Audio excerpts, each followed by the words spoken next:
It's sort of been called birding rather than bird watching in the last few years because it actually addresses the fact that a lot of what you're doing when you're outside with birds is listening or learning from them in other ways than just visually. So I'll try and point out some different ways that we can do that and see what we see. And we might see nothing also.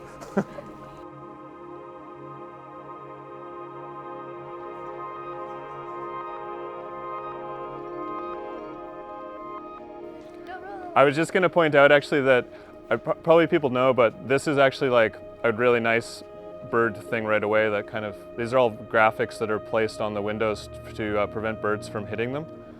Probably the second biggest reason that birds die in North America at least is from hitting windows, because the birds, what they see when they're flying around is that this looks like a landscape that they can fly into.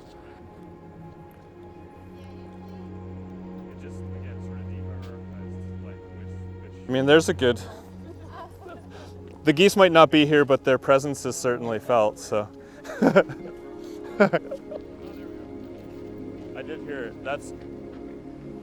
That small black bird is a starling, which they were brought here in the late 19th century by a person that was trying to bring all the birds in Shakespeare to North America.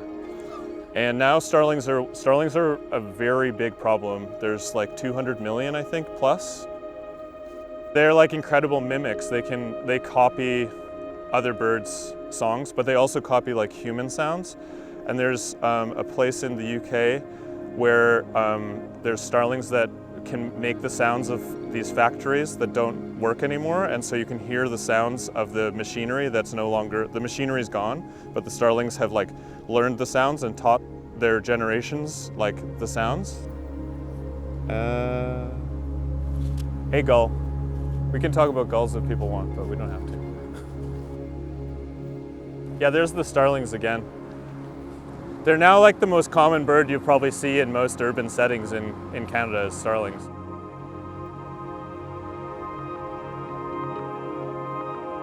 Even as soon as we get like 5 meters off the trail, you can already hear like so many more things. The ones we saw along the path that were flying by the path were called dark-eyed juncos. And then what you have up in the top of the trees here is a flock of black-capped chickadees, which are probably most people are familiar with them. There's chickadee, hence the name. But what I like about this thing this time of year is this is what's called like a multi-species flock. So instead of all the birds sticking to their own type, they congregate together and feed together, even though they're using the same food source a lot of the time. But they sort of, instead of competing with each other, they're kind of finding security by being together. And it's a kind of evidence of a type of relation called mutualism, which is this, like an overriding tendency in nature that a lot of people have disregarded, but actually it's much more common than competition. So when you find these multi-species flocks, that's exactly what they're up to. They're collectively feeding together rather than all just fighting with each other over the same food source. So something's scratching around too.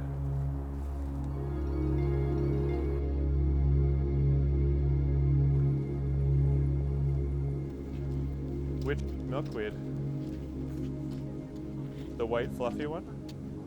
This is like classic birding situation, but like when we came here during the week to like look at the route, this was like full of birds.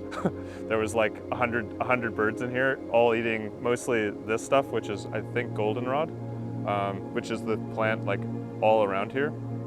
There were just so there was like goldfinches and 3 or 4 sparrow species all eating in here, but they were all like migrating. So by today they've all moved on probably, I think so.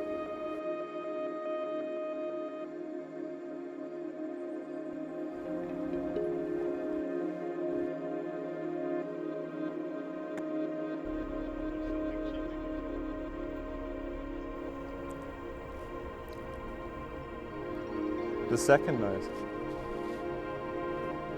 Okay.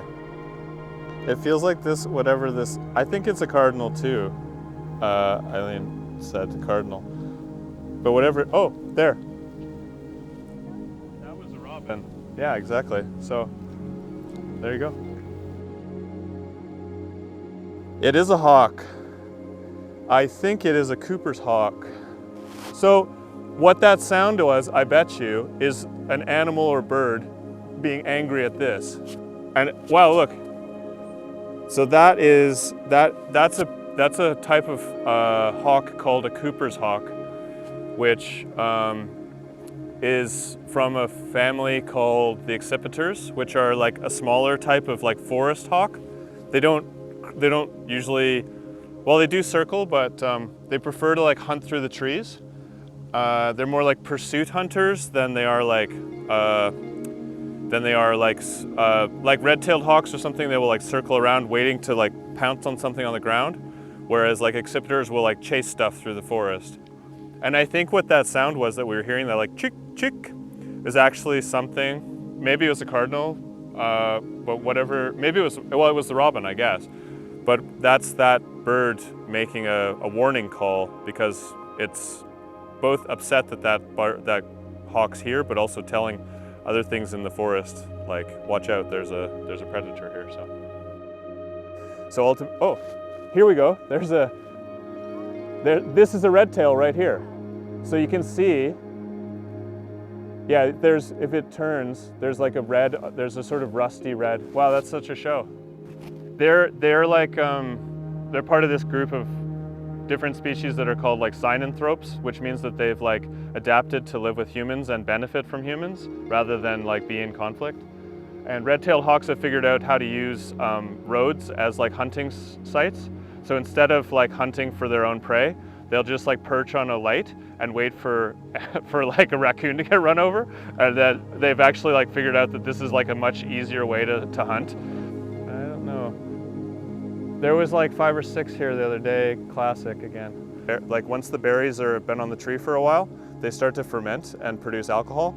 And so the birds will sit there and eat all day, and then they get drunk, and they're just like, eventually they just kind of like sit. No, I mean, this is true, it's real. They often fly into windows when they're hammered. Sometimes if you make this sound like psh, psh, psh, psh, psh, psh, psh, they'll sometimes come to like certain birds will come to this sound because one, it sounds different than things in their environment, but 2, it kind of mimics other birds' like warning calls, so it makes them curious about if there's like a threat, which maybe it's not like the best thing to do all the time, but like on an occasion it's probably fine, because more or less they're just like curious about what's in their environment. But we'll see.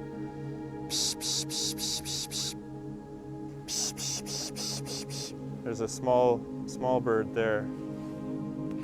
Oh, that's a kinglet again. Let's see. And that's a mourning dove flying there.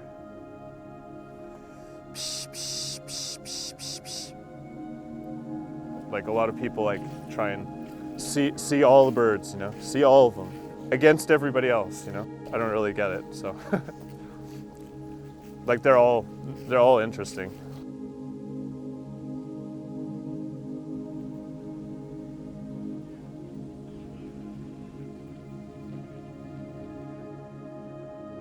The heron's there, yeah. People can look at my binoculars if you want. Do you want to see? So there's this tree on the... Oh, there's the geese coming too. So there's this tree that like the branches drop down into the water. And then if you go up on the right-hand side of it, the heron's like perched in that tree. Yeah. Did you see it? Great.